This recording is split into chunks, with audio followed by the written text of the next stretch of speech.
السلام عليكم ورحمة الله وبركاته وايد السلامي دمانتين مقعيقو عبد القادر waxaan rabaa maanta inaan bilowno haddii ilaa yiraahdo Excel tutorials ama taxane Excel ah oo aan runtii kaga hadli doono cashiro badan laakiin ugu horreyntii waxaan rabnaa maanta inaan ka bilowno meesha ugu hooseysa scratch levelka ama foundation levelka oo runtii ay ka dhigan tahay qofka micnaha aan ugu talagalnay tutorialkan ama cashirkan uu yahay qof aan horey usoo isticmaalin Excel ama hadda bilaabaya waxaana kaga hadli doonaa runtii cashiro badan oo taxana aan soo gelin doona haddii ilaa yiraahdo marka haddii aan bilaabano ugu horreyn waxaan ka hadli doonaa qaabka loo soo kiciyo ama loo furo Excelka marka ugu horreyso kadibna waxaan ka hadli doonaa oo isla cashirkan runtii qeybaha uu leeyahay Excelka intaas ayaan kusoo koobi doonaa marka ugu horreyn haddaan ku bilowno qaabka loo soo kiciyo waxaa jirta laba qeybood oo easy ah oo qofku uu ku furi karo Excelka ama uu kusoo kicin karo tan ugu horreyso waxa ay tahay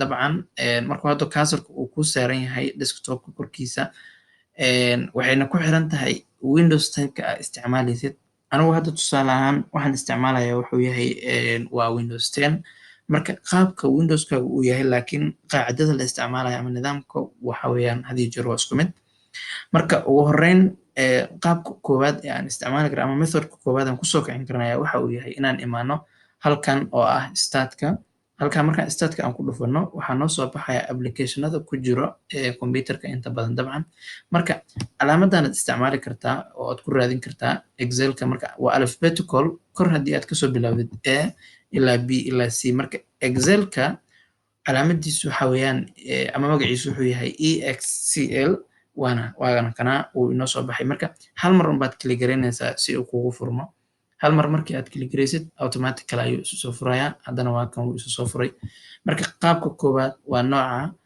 qaabka labaad ee aan ku furi karno ama kusoo kicin karno waxa uu yahay in halkan ay ku qoran tahay search-ka aan imaano kadibna aan si automatic u type garayno magaciisa u qorno markaan type garayno waxaan haysanaa laba option oo ah inaan halkan ku dhufano iyo inaan enter iska nirahno oo keliya interta aan ku furno uu inoo soo kacay wuuna furmay waa qaabka labaad marka waxaan yiri qaabka koowaad waxa uu yahay inaad start ka timaadid kadibna aad raadisid Excelka magaciisa hal marna aad kili garaysid automatically uu soo baxay waxa kale oo aan yiri qaabka labaad waxa uu yahay inaad startka inta imaadid meesha la yiraahdo search-ka ay imaadid kadibna aad qortid magaciisa saxda ah Excelka aad qortid ana kili garaysid ama enter aad dhahdid labadaba kee ku fudud inta kadib wuu noo soo kacay Excel sheet-ki ama worksheet-ki wuu noo soo kacay waxaa jira marka parts muhiim ah oo uu leeyahay Excel sheet-ka ama worksheet-ka taasoo qof walba oo runtii Excelka isticmaalaya inuu familiar ku yahay ama uu yaqaano ay muhiim tahay marka waxaan ugu horreyn ugu horreysiinaynaa halka hadda cursor-ka uu inoo saaran yahay ama aan bedelayno box-yadan yararka ayaa waxaa la yiraahdaa cell hal box markuu yahay cell markay badan yihiinna cells baa la yiraahdaa oo intaa oo kala ah waxaa kaloo muhiim ah inaan ogaano waxaa la yiraahdo columns waxa weeyaan waa line-kan oo runtii vertical-ka ah vertical waxa weeyaan line-kan hadda straight-ka san markuu yahay waxaa la yiraahdaa waa column markay badan yihiinna waxaa la yiraahdaa columns sidoo kale waxaa muhiim ah qofka inuu ogaado waxaa la yiraahdaa rows waxa weeyaan ama row hadda markaan dhahno waa line-kan horizontal-ka ah sidoo kale markay badan yihiin waxaa la yiraahdaa rows marka waxaan niri waa column kanina waa row ama rows markay badan yihiin intaa waxaa dheer oo muhiim ah oo inaan ogaano loo baahan yahay waxa ay tahay parts fara badan aa jiro laakiin kuwa ugu muhiimsan haddii aan kasoo qaadano waxa ay yihiin calaamadan halkan kor ku xusan waxay tahay quick access toolbar waxa weeyaan qaab kuu fududeynaya in datadaada waxyaalaha aad ku isticmaalaysid ama waxyaalaha kuu fududeynaya inaad datadaada ama save garaysid ama mid cusub aad furtid ama aad baalkeysid ayay tahay marka tigta saaran waxay ka mid tahay in already uu inoo saaran yahay qaybtan inuu noo saaran yahay haddii tig aysan saarnayn lama saaran tusaale ahaan calaamada open haddii aan ku dhufto hadda oon tig saaro halkan ayay soo furaysaa waa shortcut cusub oo micnaha qofka uu ku saaran karo haddii aan tigta ka qaado isla openkii way ka baxaysaa meesha sidoo kale batska kale oo muhiimka ah ayaa waxaa ka mid ah waanu sheegnay already waan xusnay cellska kuwanina waxaa la yirahdaa rows kuwanina waa column sidoo kale waxaa muhiim ah oo ku jiro batska Excelka loo baahan yahay qofka inuu fahmo waxay tahay waa formula bar sidoo kale insert icon dialog box oo ah formula qofka meeshuu ka raadinayo hadduu formula isticmaalayo waxaa kaloo muhiim ah laba qodob oo kala jiro oo ah sheet tabska iyo inaad sheet cusub ku darto calaamadaas pluska iyo zoomkan oo ah inaad soo dhaweysid ama aad iska yara fogeyn kartid. Marka sheetkan wuxuu yahay kan hadda activeka inoo ah. Haddaan mid kale ku darno kan sheet 1 baa la yidhahdaa, mid kale hadduu furmo sheet 2 mid cusub ayaa furmay. Halkani waa zoom in iyo zoom out.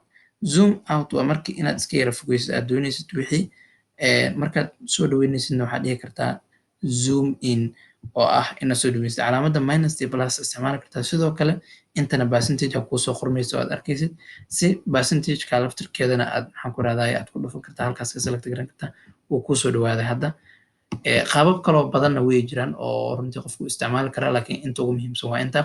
Marka waxaan ka hadalnay qaabka excelka loo soo kiciyo ama loo furta, sidoo kale partska ama qaybaha uu leeyahay. Waxaan xusnay columns, waxaan xusnay rows, waxaan xusnay formula bar. Waxaa kaloo muhiim ah oo qofku inuu ogaado loo baahan yahay ribbon tabskas iyo ribbonska.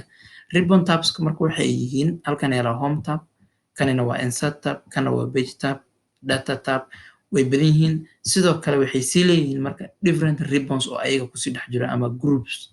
Marka waan ka hadli doonaa waxba ka walwalin ama cabsi iyaysan ku cabsi gelinin. Marka qaybo badan oo wuxuu leeyahay runtii cashiro fara badan oo soo socda inaan kaga hadalna aan doonayn hadduu Ilaahay yiraahdo. Marka excelkii waan soo kacsanay, waxyaalo badan aan kaga hadalnay oo partskiisa ka mid ah. Hadda waxaan rabnaa inaan save garayno, marka qaabka loo save garan lahaa inaan ka hadalno. Tusaale ahaan waxyaalahan gudaha ku qorqorna Cabdikaadir, Cali, maybe Muhammad. Marka datadiisana u save garaysay. Tusaale ahaan waxaan niri waa nameski, magacyadii country, maybe let's say aan dhahno wadanka qofka kasoo jeeda ama nationality, whatever you can call it. Saasay tahay aan dhahno waa Kenyan, maybe Somali, waxa weeyaan Sudan, maybe waa tusaale ahaan dabcan inta ugu muhiimsan. Marka saan markii aad u qoratid magacyada sample ahaan baan ka rabnaa. Marka waxaan rabnaa marka datadii wixii ku qornaa inaad runtii save garayn kartaa oo si aysan kaaga lumin, because haddaadan save garaynin way lumaysaa hadhow oo aad iska xirtid. Waxaa kaloo muhiim ah oo runtii inaan ka hadlo ay muhiim tahay waxaa weeyaan saddexdan calaamadood. Calaamadda istilaabka ah waa si completely inaad iska close garanaysid excel sheetka ama worksheetka kuu furan. Tanina waxa ay tahay runtii in aad soo yara minimize garan kartid ama aad yareyn kartid. Tanina waa minimize totally oo ah inaad hoos soo dejisid markaad kicinaysidna waa sida. Tan waan expand garan karnaa. Marka tan haddii hadda aan ku dhufano calaamaddaas wuxuuna leeyahay ma save garanaysaa, want to save the changes aad samaysay. macnaha haddii aad rabin inaad save garaysid don't save aad leedahay, haddii aad rabin inaad save garaysid save aad leedahay. laakiin intaa ka hor aan save garaysana. Saveka marka laba qaybood aad u save garayn kartaa. cashiro badan oo kale aan kaga hadli doonaa, laakiin si quick ah u dulmarno. qaabka koowaad waxa uu yahay inaad file intaad tagtid save aad ku dhufatid, kadibna wuxuu ku leeyahay xageed ku save garayn rabtaa. aan irahno browserka aan ku dhufanno, kadibna desktop aan dhahno. Desktop markaan dhahno waxaan leenahay excel maybe practice aan dhahno, excel practice 1 aan dhahno. waan save garaynaa. Markaad save garaysid waxaad arkaysaa in halkan uu kusoo qormay magacii hadda aad ku save garaysay oo maxaan ku rahdaa saxda excel 1.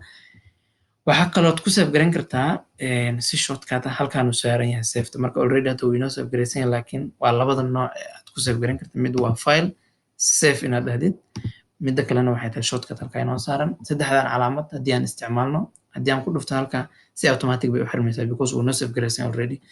qaabkan soo yareynta ah waan expand garan karnaa. minimize-ka waa inaad hoos soo dejisaa. haddii aan halkaa hadda ku dhufto already wuu xirmay, laakiin waxaa halkan inoo yaala desktopkan ku save garayn. waa ka desktopka ma karadanina waan soo furi karnaa. marka labada qodob ay ku kala duwan yihiin. marka markii aad soo kicinaysid oo uu cusub yahay waxa weeyaan halkan baad isticmaalaysaa startka ama searchka, laakiin markaad save garaysay locationka aad ku save garayso baad ka raadinaysaa, taasoo ah already desktopka. marka dabcan waxyaalaha kaloo fara badanna waan ka hadli doonaa. marka laakiin intaas hadda ugu muhiimsan. aad u mahadsantiin. subscribe to our channel for more videos. Thank you.